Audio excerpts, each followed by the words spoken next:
قال رسول اللہ صلی اللہ علیہ وسلم انہا ستکون فتنۃ، ان قریب ایک بہت بڑا فتنہ رونما ہوگا۔ حضور نے خبر دی فتنے کی۔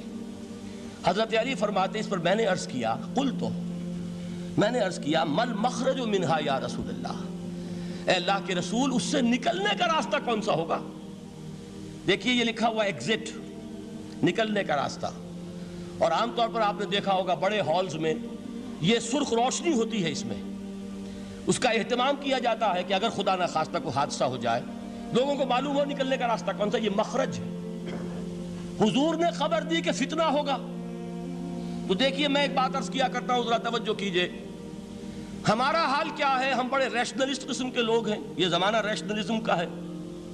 اگر ہم ہوتے تو کیا پوچھتے؟ وہ فتنہ کیا ہوگا، کیوں ہوگا، کہاں سے آئے گا؟ ہمارے سوال یہ ہوتے ہیں، کب آئے گا، کیوں، کہاں، کب، کیسے؟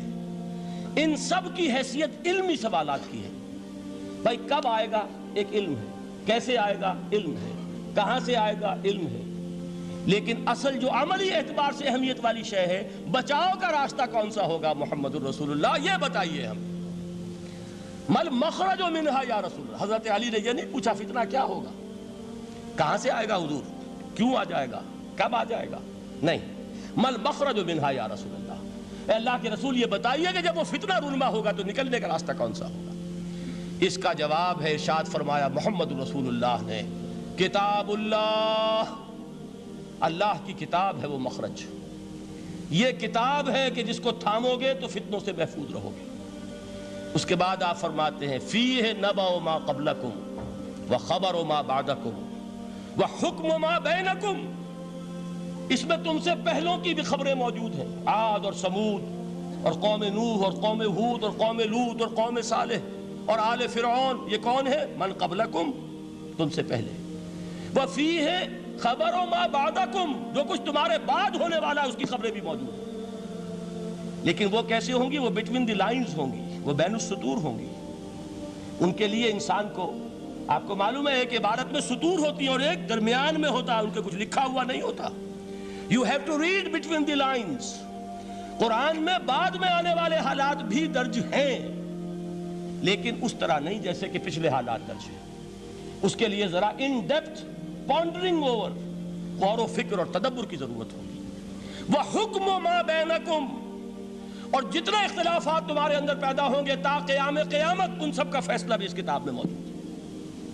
وَهُوَ حَبْلُ اللَّهِ الْمَتِينُ وَهُوَ الذِّكْرُ الْحَكِيمُ، یہی تو ہے، وَهُوَ الصِّرَاطُ الْمُسْتَقِيمُ، سیدھا راستہ اور کون سا؟ یہی قرآن تو ہے۔ ہر رکعت میں کہتے ہو اہدنا الصراط المستقیم، اور قرآن دیا ہوا ہے اس پر غور نہیں کرتے۔ عجیب تماشا ہے ہمارا، نماز کی ہر رکعت میں اہدنا الصراط المستقیم، اور حضور فرمائے وَهُوَ الصراط المستقیم، صراط مستقیم یہ قرآن ہی تو ہے، الذکر الحکیم یہ قرآن ہی تو ہے، وَهُوَ حَبْلُ اللَّهِ الْمَتِينُ، اور یہی ہے اللہ کی مضبوط رسی۔ آپ نے قاری صاحب سے وہ آیات سنی سورہ آل عمران کی، وَاعْتَصِمُوا بِحَبْلِ اللَّهِ جَمِيعًا وَلَا تَفَرَّقُوا، اللہ کی رسی کو مضبوطی سے مل جل کر تھامو اور تفرقے میں مبتلا نہ ہو۔ تفرقہ ہوگا تو کیا ہوگا؟ تمہاری ہوا اکھڑ جائے گی۔ آج آپ کو معلوم ہے دول عرب اگر یہ یکجا ہو جائیں، ایک دن کے لیے اسرائیل قائم نہیں رہ سکتا، امریکہ نہیں، امریکہ کا باپ اسے قائم نہیں رکھ سکتا۔ اگر امت عرب ہی جمع ہو جائے، عالم اسلام تو بڑی شے ہے، جو وسائل ان کے پاس ہیں، جو اللہ تعالیٰ نے ان کو نعمتیں عطا فرمائی ہیں، لیکن افتراق، انتشار، اختلاف، جتھے بندی، گروہ بندی، دھڑے بندی، اس نے اسرائیل کا خنجر ان کے سینے میں پیوست کیا ہوا ہے۔ اس لیے کہ فَتَذْهَبَ رِيحُكُمْ، اگر تم اختلاف کرو گے تو تمہاری ہوا اکھڑ جائے گی، آج وہ ہوا اکھڑ چکی ہے۔ تو فرمایا وَاعْتَصِمُوا بِحَبْلِ اللَّهِ جَمِيعًا وَلَا تَفَرَّقُوا، اللہ کی رسی کو مضبوطی کے ساتھ مل جل کر تھامو اور تفرقے میں مت پڑو۔ حضور فرما رہے ہیں وہ اللہ کی رسی کون سی؟ ہوا حبل اللہ المتین، یہی قرآن ہے اللہ کی مضبوط رسی۔ علامہ اقبال نے کیا خوب کہا ہے، علامہ اقبال نے قرآن اور حدیث کے حقائق کو جس طریقے سے اشعار کا جامع پہنایا ہے، وہ تو خود کہتے ہیں گوہر دریائے قرآن سفتام، میں نے قرآن مجید کے دریا سے موتی نکال کر اپنے اشعار کے اندر میں نے چن دیے ہیں، میرا کام اور کچھ نہیں ہے۔ موتی کوئی بھی غواص پیدا نہیں کرتا، دریا کی گہرائی سے نکال لاتا ہے۔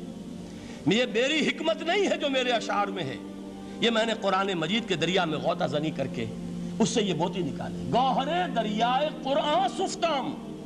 اب دیکھیے اسی حدیث کے اس ٹکڑے کو کیسے شعر میں لائے ہیں۔ از یک آئینی مسلمان زندہ است، پیکرے ملت سے قرآن زندہ ہست۔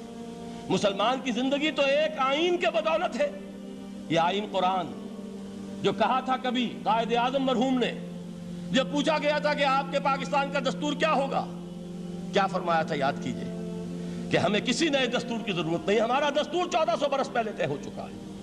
یہ ہماری بدقسمتی ہے جو کچھ کہا تھا قائد اعظم نے کہ God has given us a golden opportunity to prove our worth as architects of a new state and let it not be said that we didn't prove equal to the task۔ میں معذرت کے ساتھ عرض کروں گا حضرت کہ واقعہ یہ ہے کہ ہم اس کے equal to the task ثابت نہیں ہوئے۔ قائد اعظم کا دیا ہوا پاکستان آج دنیا میں موجود نہیں ہے، اس کا ایک حصہ اپنے نام سے دستبردار ہو کر بنگلہ دیش بن چکا ہے، اس نے اپنی تاریخ کو خیر بات کہہ دیا ہے، حالانکہ مسلم لیگ کی جنم بھومی ڈھاکہ ہے، 1906 میں ڈھاکہ میں مسلم لیگ نے جنم لیا تھا، اور اگر وہ صرف ہم سے علیحدہ ہوتا یا گہرا صدمہ ہوتا، لیکن یہ کہ اس نے جب نام بدلا ہے در حقیقت اس نے اپنے تاریخ سے اپنے پس منظر سے استعفیٰ دیا ہے۔ یہ ہمارا دوہرا ہمارے لیے صدمے کی بات ہے۔ کیا 2 یمن موجود نہیں ہیں؟ ان میں سے کوئی ایک بھی اپنا نام چھوڑنے کو تیار ہوگا؟ کیا 2 جرمنی دنیا میں موجود نہیں ہیں؟ کوئی ایک بھی ان میں سے اپنا نام چھوڑے گا؟ کیا 2 کوریا نہیں ہیں؟ 2 ویتنام نہیں ہیں؟ تو کیا 2 پاکستان نہیں ہو سکتے تھے؟ ہو سکتے تھے۔ میں یہ کہا کرتا ہوں کہ یہ گہرا صدمہ ہے علیحدگی، اور دوہرا صدمہ ہے، اور اس سے کہیں زیادہ بڑا کہ انہوں نے اپنا نام بدل دیا، اپنی آئیڈینٹی چینج کر دی، انہوں نے وہ نام اپنے ماتھے سے اتار کر خلیج بنگال کے اندر دبو دیا۔ یہ بہت بڑی سزا ہے جو ہمیں ملی ہے۔ کیوں ملی ہے؟ کہ ہم نے 25 برس تک اس قائد جس کو کہا تھا کہ وہ ہمارا آئین ہے، اس کو آئین نہیں بنایا۔ ہم نے دنیا کے سامنے جھولیاں پساری، ہم نے طرح طرح کے نظاموں کو آزمایا، لیکن اس قرآن کی طرف پیش قدمی نہیں کی۔ اللہ تعالیٰ ڈھیل دیتا ہے لیکن سزا بھی بہت سخت ہوتی ہے۔ ان بطش ربک لشدید، وہ ہم پر کوڑا برسا ہے۔ تاریخ انسانی کی عظیم ترین شکستوں میں سے ایک شکست ہے کہ جو ہمارے ماتھے پر کلنک کے ٹیکے کی طرح موجود ہے۔ اللہ کرے کہ آئندہ یہ تاریخ اپنے آپ کو نہ دہرائے، لیکن میں عرض کر دیتا ہوں آپ سے، جو ہمارے لچھن ہیں، جو ہمارا طرز عمل ہے، جو ہمارے لیل و نہار ہیں، جو ہمارا انداز ہے، اللہ کے دین کا استہزاء اور تمسخر، جس طرح اللہ کے ساتھ مذاق ہم کر رہے ہیں، اس کا شاید اس سے بھی کہیں زیادہ برا نتیجہ نکلے۔ اللہ مجھے اور آپ کو اور ارض مقدس پاکستان کو اس انجام سے بچائے، لیکن اس کے لیے کام کرنا ہوگا۔ صرف کہنے سے بات نہیں بنے گی، کمر کسنی ہوگی، ہمت جو ہے پھر انسان کو اثر نو، ایک نئی تعمیر، ایک عزم، ایک ہاتھ میں قرآن اور ایک میں تلوار لے کر یہ امت پھر دوبارہ میدان میں آئے۔ بہرحال عرض یہ کرنا تھا، اقبال کہتا ہے از یک آئینی مسلمان زندہ است، پیکرے ملت سے قرآن زندہ ہست، ماں ہما خاک و دل آگاہ اوست، اعتصامش کن کہ حبل اللہ اوست۔ تامو اس کو مضبوطی کے ساتھ، حبل اللہ یہی قرآن ہے۔ یہ یک آئینی اور پیکر قرآن کی زندگی، پیکر ملت کی زندگی جو ہے اس قرآن کی بدولت ہے۔ تو حضور نے کیا فرمایا؟ فتنے سے بچنے کا راستہ کون سا ہے؟ کتاب اللہ فیہ نبأ ما قبلکم وخبر ما بعدکم وحکم ما بینکم وہو الصراط المستقیم وہو حبل اللہ المتین وہو الذکر الحکیم۔ ایک 3 جملے اور سن لیجئے۔ هو الذی لا یشبع منہ العلماء ولا یخلق عن کثرت الرد۔ یہ قرآن وہ شے ہے جس سے اہل علم کبھی سیر نہ ہو سکیں گے۔ ولا تنقضی عجائبہ، اس کے عجائب کبھی ختم نہیں ہوں گے۔ یہ ہیروں کی وہ کان نہیں ہے کہ جو کبھی خالی ہو جائے کہ سارے ہیرے نکل چکے اب مزید ہیرے نہیں ہیں، نہیں، علم اور حکمت کے ہیرے اور ہدایت اور حکمت کے موتی اس میں سے ابد الآباد تک نکلتے رہیں گے۔ ضرورت صرف کھودنے کی ہے۔ میں نے وہ لفظ استعمال کیا تھا، آج کا قرآن کھودنا ہوگا، آج کی ہدایت اس قرآن سے نکالنی ہوگی۔ قرآن جب نازل ہوا آن دی سرفیس، بالکل ظاہر وہ تھی اس کی ہدایت جو اس دور کے لیے ضروری تھی۔ ہمیشہ کی ہدایت اس کے اندر رکھ دی گئی ہے، اس میں مضمر ہے، اس میں چھپی ہوئی ہے، اس کے لیے تدبر کی ضرورت ہے۔ کتاب انزلناہ الیک مبارک لِيَدَّبَّرُوا آیَاتِهِ وَلِيَتَذَكَّرَ أُولُو الْأَلْبَابِ، لوگ تدبر کریں، اس کی گہرائیوں کے اندر غوطہ زنی کریں۔ لا تنقضی عجائبہ، اس کے عجائب کبھی ختم نہیں ہوں گے۔ ولا یشبع منہ العلماء، اہل علم کبھی اس سے سیر نہیں ہوں گے۔ آپ کو سخت بھوک لگی ہوتی ہے اور کھانا کھانے کے تھوڑی دیر کے بعد اب آپ کا ہاتھ رک جاتا ہے، سیر ہو گئے، بہترین کھانا ہے لیکن نہیں کھا سکتے۔ اگر عام حالات میں وہ آتا تو کبھی نہ چھوڑتے، لیکن اب وہ آپ کا میزبان کہہ رہا کچھ اور لیجئے، تناول فرمائیے ذرا یہ دے، بھائی نہیں میں اب بھر چکا، یہ آپ کہتے ہیں کہ نہیں؟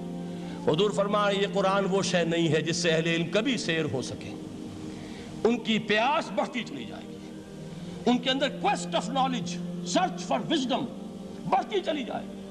کبھی بھی انسان یہ محسوس نہیں کرے گا کہ مجھے جو لینا تھا میں لے چکا، بلکہ یہ کہ جیسے جیسے قدم آگے بڑھیں گے تہذیب کے، تمدن کے، علم کے، اتنے ہی قرآن جو ہے وہ آگے بڑھتا چلا جائے گا ہر دور کی رہنمائی کے لیے۔ لا تنقضی عجائبہ ولا یخلق عن کثرت الرد، بار بار کے پڑھنے سے اس پر بوسیدگی طاری نہیں ہوگی۔ دنیا کی اور کتابیں ہیں، ایک دفعہ پڑھ لیں گے، دو دفعہ پڑھ لیں گے، تین دفعہ پڑھ لیں گے، چار دفعہ پڑھ لیں گے، پھر جی نہیں چاہے گا۔ لیکن یہ کتاب وہ ہے، امام شافعی کا میں واقعہ آپ کو سناتا ہوں۔